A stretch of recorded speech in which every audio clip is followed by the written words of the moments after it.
In a recent statement, Mike Defensor spoke out following developments at the National Bureau of Investigation. Defensor questioned the focus of the probe, saying investigators should not waste time targeting the so-called Brave 18, but instead concentrate on the serious allegations described in the affidavit related to the flood control controversy. The Ombudsman has deputized the NBI to investigate, but outside of the Ombudsman's deputization, the NBI also has plenary power to investigate matters, motu proprio. And so please don't be of the impression that all this is just because of the issue of the alleged 18 Marines. So this can go beyond that. So what are you exactly investigating with respect to Okay, sige po. You tell me, because you're being overbroad. Hindi ganyan. So ganito na lang, sir. So we have prepared individual interview rules for We the do not interview consent. rules. We already made it clear. No, We but do not you, consent. you may accompany your client. Never mind. So It does all not your matter. We queries- do not consent. We want to make that clear. We do not consent. To answer Which questions. part of no? We do not consent to be interviewed at all. We want to leave, and there is nothing in the law that will prevent you from us leaving here now. Okay. So if that's the case, sir, then If you just want, have you it can on issue us record. other subpoena for another thing as long as it is relevant. When you say that the NBI has motu proprio powers, that power is not unlimited. It does not amount to a roving commission. We know that eh. Huwag na tayo magpulahan panyero naman. Ang bihira naman tayo eh. Ano bang gusto nyo sa kliyente ko? Identity. Hindi nyo kilala. I mean, not to be condescending, but hindi nyo kilala. Oh. Ganito, sir. We can answer those questions in the right forum. We have an interview room where you may We be do not. present. No, we're not. Kasi you want answers to your questions, sir. We are Sorry. not going to be interviewed. Yes. President Mundo, you said you have plenary powers as the National Bureau of Investigation. Can you imagine, you're going through budget deliberations in Congress. You're spending resources of the government investigating a non-crime. Walang krimen dito. I knew you were used during the Napoles investigation. May krimen doon. May scam. You were used in the PhilHealth scam. But ngayon, in plenary powers, you're expanding you to investigate these people. Sir, excuse me. These people, as you say, they're witnesses. They're allegations of crime here. Remember, the 18 Marines. Yeah, you want to establish first their identity. So you establish their identity.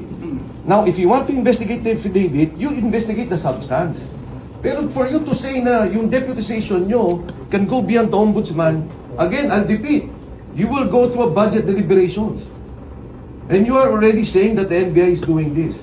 Spending of the resources of government, investigating a non-crime. Sir, I'm just warning the NBI, wala naman antay dito. I understand you. Yes, sir.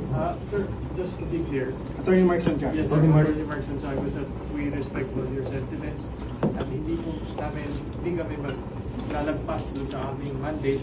Ito po is yung background investigation Okay. at saka credibility verification. Yun lang po.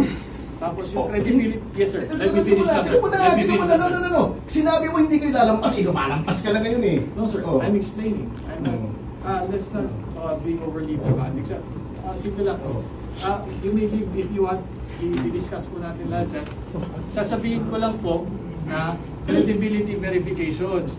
Kasama po doon yung statements nyo kung credible ba o hindi. Yun lang po sir. Yun lang po, sana maintindihan nyo.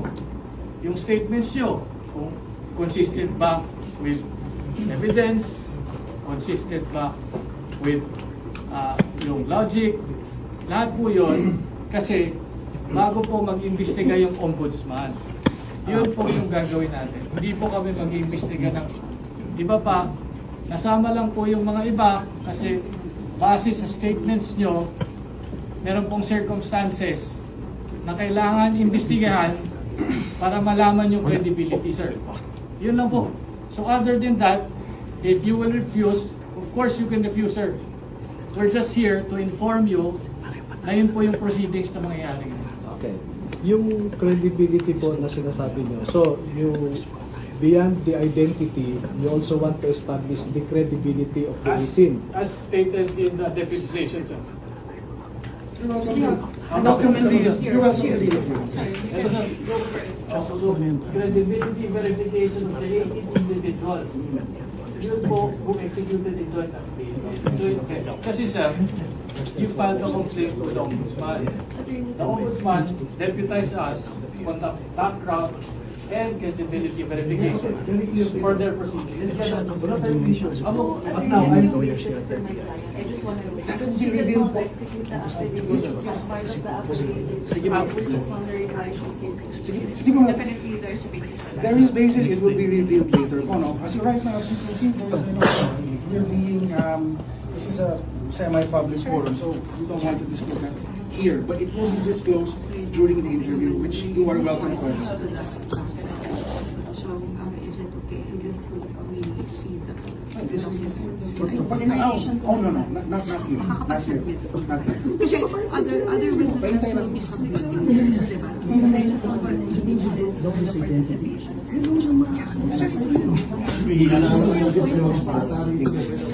During the interview. I cannot show it to you right now. It will be shown to you later.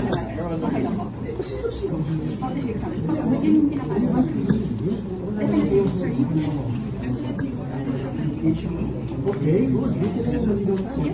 Malinaw tayo. Ngayon, is it okay? Teka muna. Okay natin. Do you not know the identity of the We subject? definitely know Oh, the identity. what is the purpose of the ID?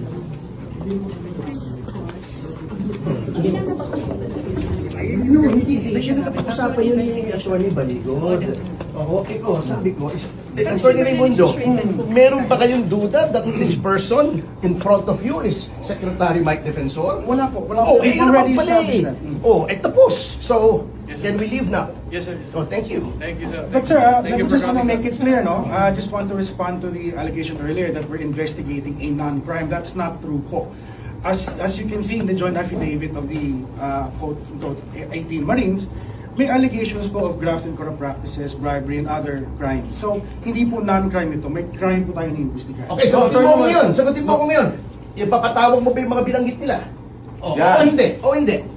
Tell me now, para tapos tayo. Sir, So alam natin kung non-crime o crime ito. Tell me, yes or no? Sandali lang. Patatawagin mo ba yung mga binanggit nila? You Sir, tell me now. Let me speak. So we will have this interview Yes or no? now. Yes or no? No, yes or no? This is not a court. You can't do that, sir. Ha? So hindi nyo patatawag. Hindi Let kasi me finish. sinabi niya Let me non-crime. finish, sir. Sinabi niya non-crime. Sinabi mo, hindi non-crime. So, if you're investigating a crime, ang tinuturo ng mga 18 ay maaring, hindi ko sinasabing guilty, maaring gumawa ng krimen, ipatatawag mo ba? Yan. Just tell me, then dumaldal ka na ng dumaldal hanggang gusto mo. Sagutin mo lang ako, oo hindi. Are you about done, sir? Oh. Okay. Okay. Alright, so we will have an investigation. If the evidence points to them, if there's sufficient evidence, then we will do so. Ipapatawag din po namin sila. No, So, Atty. may proseso Raimundo, po, may proseso. I was the one who mentioned that. If you want to establish the identities of the Marines, including myself and my wife, Attorney Levy already stated the IDs were given downstairs and you can verify, and the serial numbers are with him. So, what I'm saying is, if the identity is the one that you want to establish, then that's it. That's why I'm saying it's a non-crime.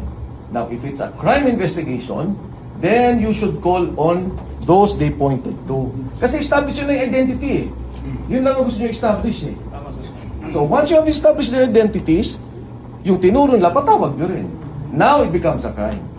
Sir, But if kung sila lang imbestigahan ninyo, then it's a biased, non-crime investigation of the people complaining. Sir, hindi po sila iniimbestigahan. Ha? They are witnesses. They are Exactly. witnesses. So that's why when I said you establish their identity, then it's downstairs. The serial numbers are with Attorney Baligon. Once it's established, you call the others. The 40 names, including the affidavit, including Sandro Marcos and Bongbong Marcos and Yusek Jojo Cadiz of DOJ. Yan, mga critical yan. Kung sasabihin nyo ipapatawag, Defensor emphasized that the investigation should answer two key questions: whether the individuals involved were connected to Zaldico, and whether their claims about delivering bags of money and envelopes to multiple officials are true. He urged authorities to focus on uncovering the truth behind the alleged crimes.